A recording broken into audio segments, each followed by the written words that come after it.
Good afternoon, children. So today we'll continue with the chapter factorization. Now, before starting the next topic, let me give you a quick revision what I have taught you in the last video. In last video, we have talked about division algorithm, where I have said that if fx is a function of x, fx is the dividend whose divisor is gx into quotient qx plus remainder rx. Gx is divisor and qx is quotient and rx is remainder, right? This was the division algorithm. Now continuing this, let me tell you about the new topic which will start, that is factor of a polynomial. Now while doing the quadratic equation, we have done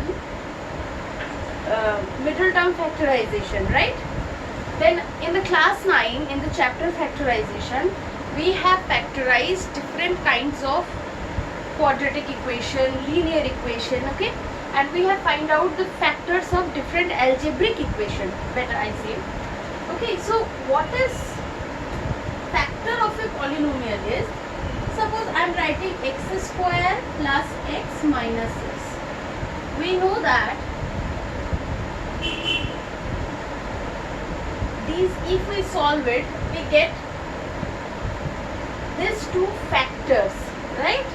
Why they are factors? Because if we multiply these two, we will get this expression. Like in the arithmetic, in numbers, what are the factors of 12?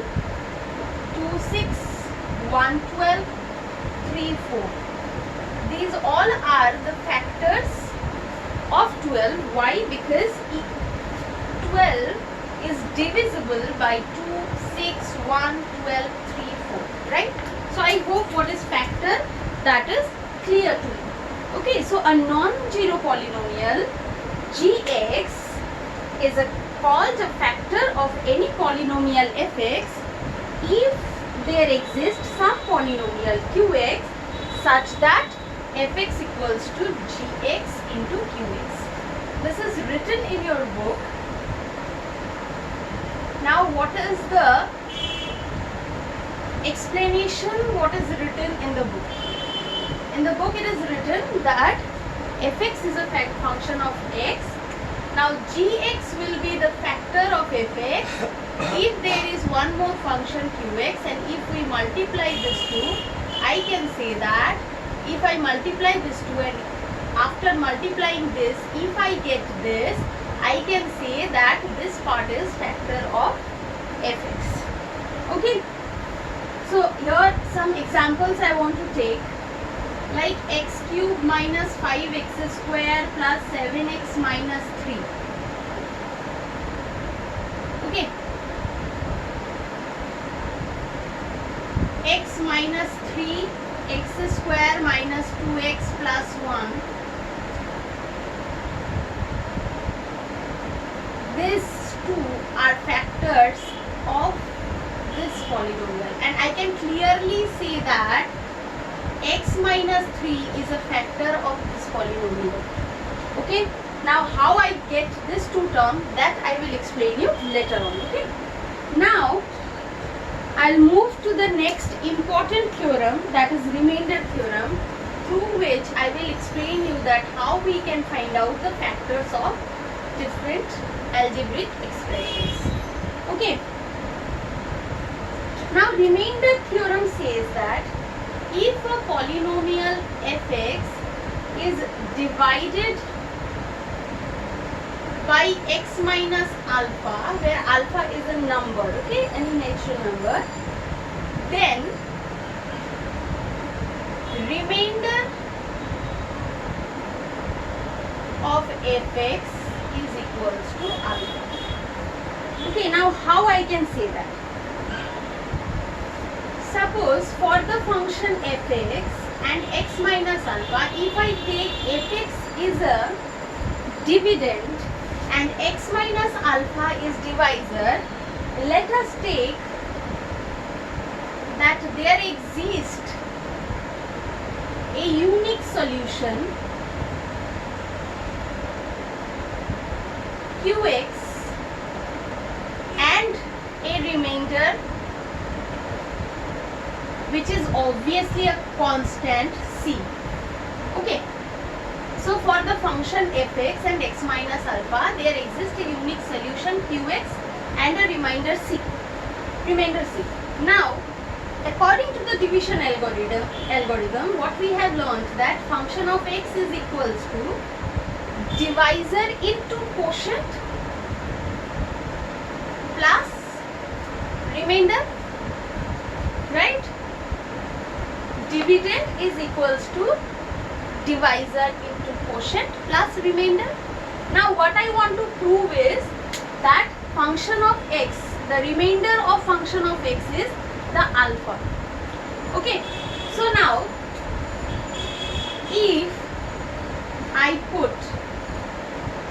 if x equals to alpha is put in the equation,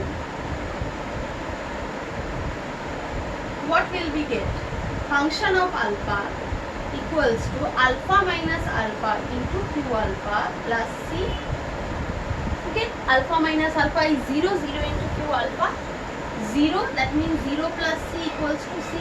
Now what is left? If I put in place of x in the function x alpha, what I get? The constant term which I have assumed, that means f alpha is exactly equal to c.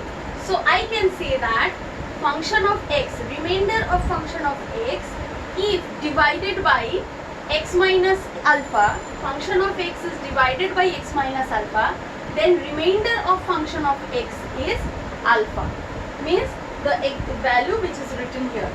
Now let me give you one example, then it will be clear to you.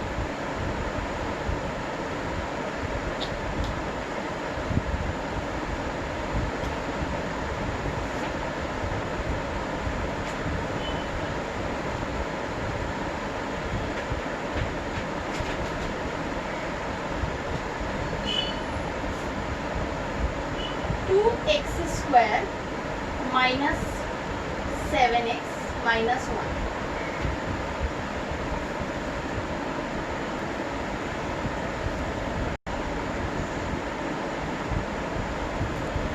Okay, so function of x is 2x square minus 7x minus 1. We have to find out the remainder of function of x, means this expression, when it is divided by x plus 3. Now in the theorem, what I said, that if fx is divided by x minus alpha, then function of alpha is the remainder of function of x. That means in place of function of x, if I put alpha, whatever value will come, that will be the remainder of that function, right? Remainder theorem says that if a function is divisible by x minus alpha, then if we put alpha in the value of function of x, whatever value we get, that will be the remainder of function of x. Okay, now how? By example, let me show you. So x plus 3. Now question is asked, if this expression is divided by x plus 3, then what will be the remainder of this function? Now let me tell you one thing, that in your book, after the remainder theorem, you will see that corollary. Okay, there it is said that if function of x is divided by x minus alpha, then remainder of function of x will be f alpha. Okay, and if it is plus, then remainder of function of x will become minus alpha. And if it is ax plus b, then remainder of function of x will be f of minus b by a. Okay, f of y, because this, if we take 0, then value of x is minus b by a. See, if we take this 0, x plus alpha equals to 0, then x equals to minus alpha, right? So Here it is x plus alpha, so remainder will be what? F minus alpha. So what I will take? F minus 3, that will be the remainder. So let us put in place of x minus 3. Let's see what comes. 3 3s are 9. 21 minus 1, 18 plus 21 minus 1, that is 38. That means remainder of this when divided by x plus 3 is 38. Now what is the proof that the theorem is saying it right? Let us divide it in the general method and prove it. Okay. So if I multiply it with 2x square minus 6x, so plus minus, so minus x minus y,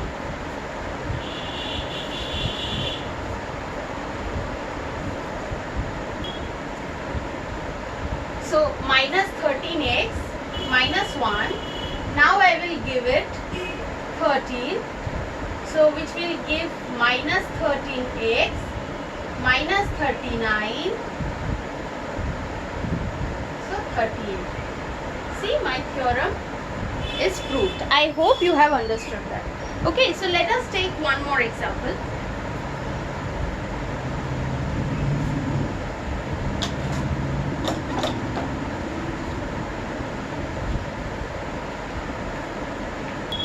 Okay, one more example I have taken, that is what will be the remainder of this function when it is divided by 3x plus 1. So what will be my remainder? Function of minus 1 by 3. So I will put in plus a in place of x minus 1 by 3.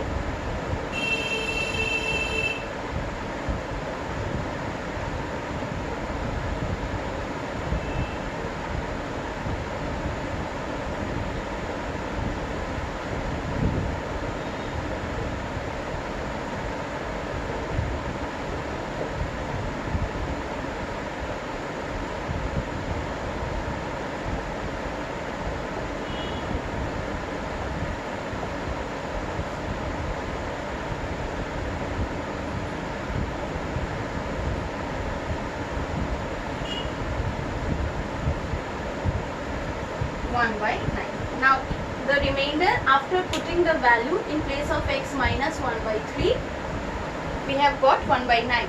Now this is your homework, that you will do the division in the general method and see that my answer is correct or not. Okay, now we'll move to our next topic, that is factor theorem. Now factor theorem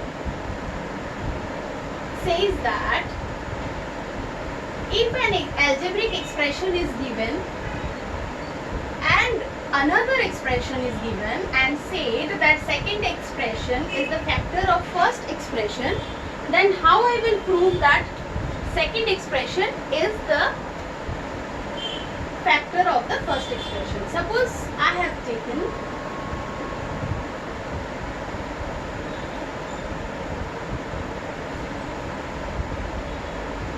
that x minus 2 is a factor of function of x.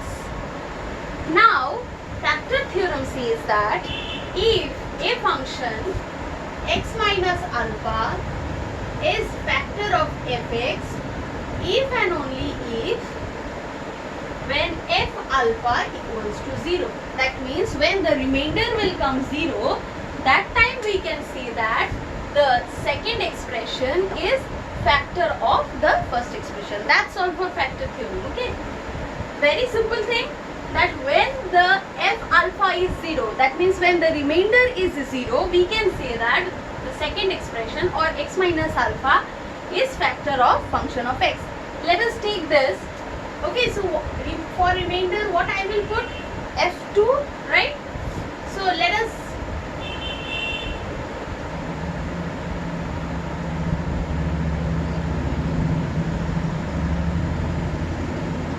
5 into 2 plus 6.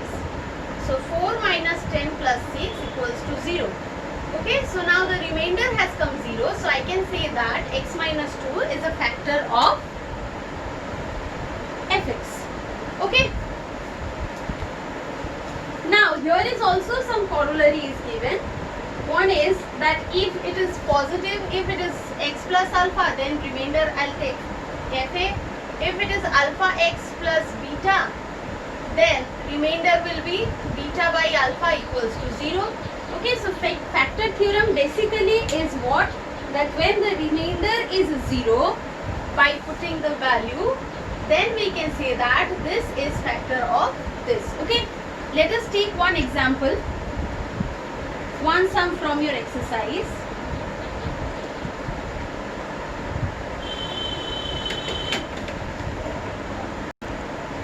From exercise 6, I am taking question number 11. Show that x minus 2 is a factor of 3x square minus x minus 10. Hence factorize 3x square minus x minus 10. Function of x is given 3x square minus x minus 10. We have to prove that x minus 2 is a factor of function of x. So what I will do is, by remainder theorem,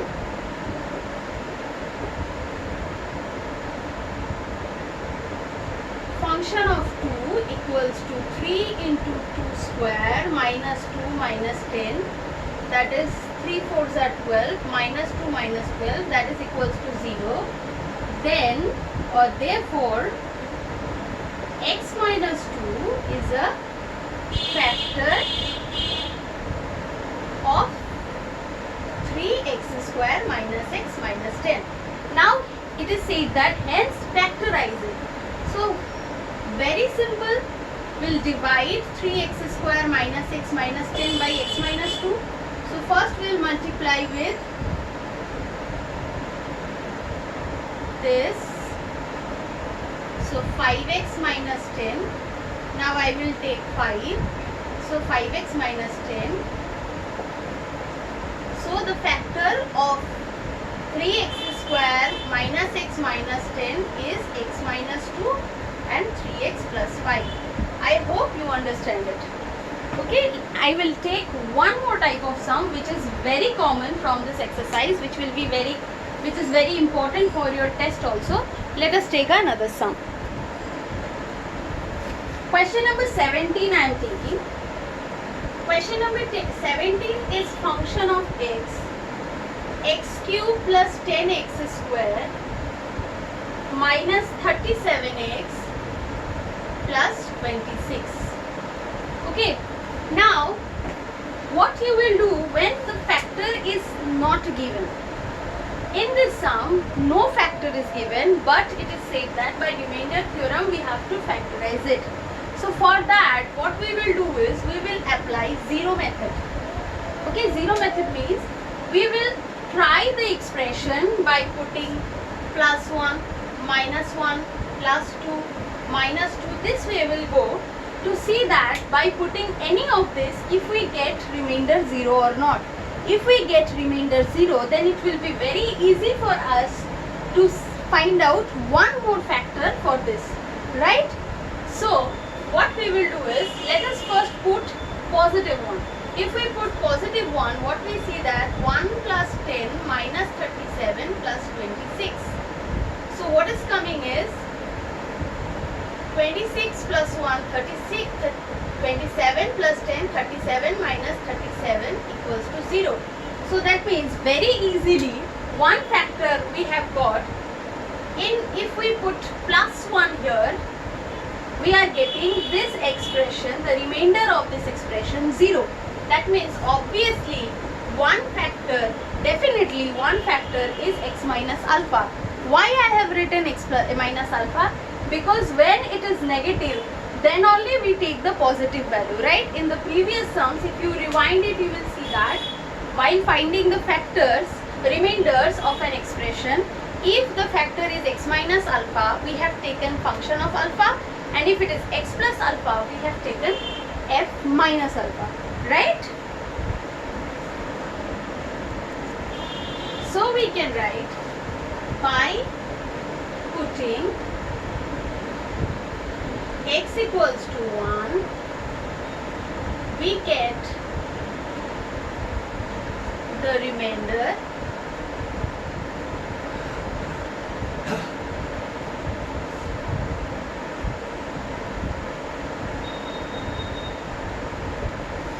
f1 equals to 1 plus 10 minus 37 plus 26, that is 37 minus 37 equals to 0.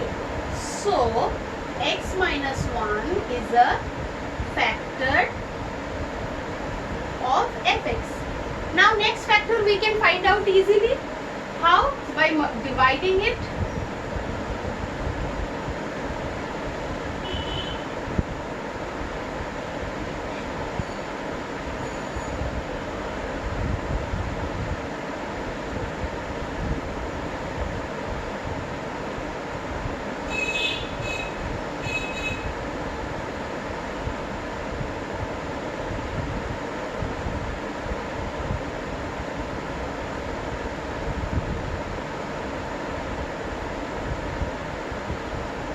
So another factor we got,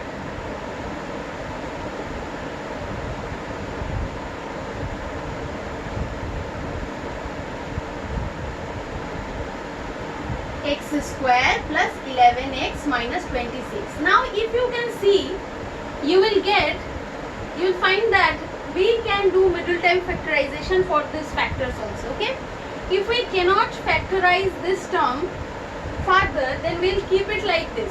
Okay, if we can factorize again the second term, then we will do factorize it to get the final value. So if we do the middle term factorization, we get the values like this. Right, I hope you have understood this. So these are main types of sums which are you will get it in the chapter factorization. And the last type which I am taking, that is question number 23, number 2, and this is the last type of sums which will come more or less in your exam, in board exam. Okay, that is that when it is given, it is said that what are the remainders, and you have to find out the terms, variables, the terms which are not given in the expression.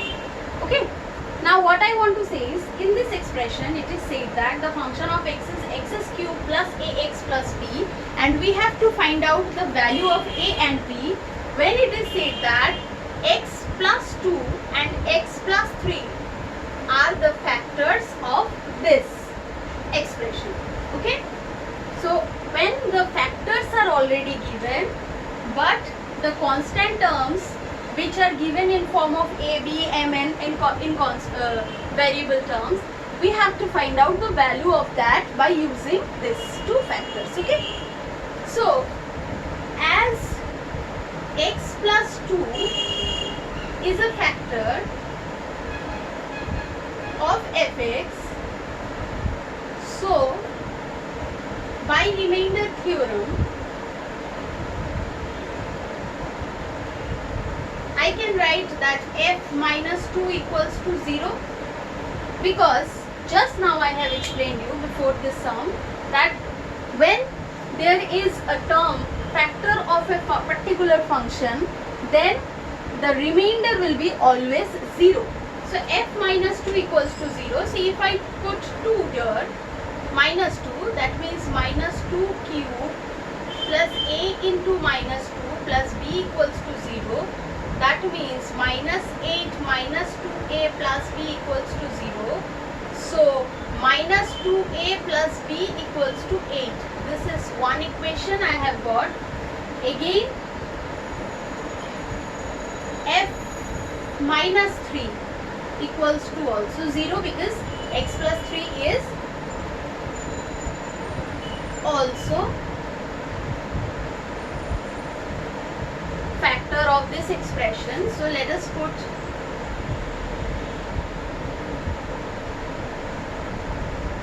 minus 27 minus 3a plus b equals to 0. That means minus 3a plus b equals to 27. So by elimination method, if I do 2 minus 1, or so minus 3a plus b equals to 27, minus 2a plus b equals to 8, plus minus, so minus 3a plus 2a, that means minus a equals to 19, that means a equals to minus 19, and b will be 3a plus 27, that means minus 57 plus 27, that is 30. So I got the value of a and b both. So I hope you have understood this. So in this chapter today we have learned about factor theorem, remainder theorem, and we have solved sums by taking the help of remainder theorem, factor theorem, and the different types of sums which may come from this chapter. That's also we have solved today. So that's all for today's class. I hope you have understood. Okay, and if you have any problem, you can directly contact me. Okay, so that's all for today's class. Thank you.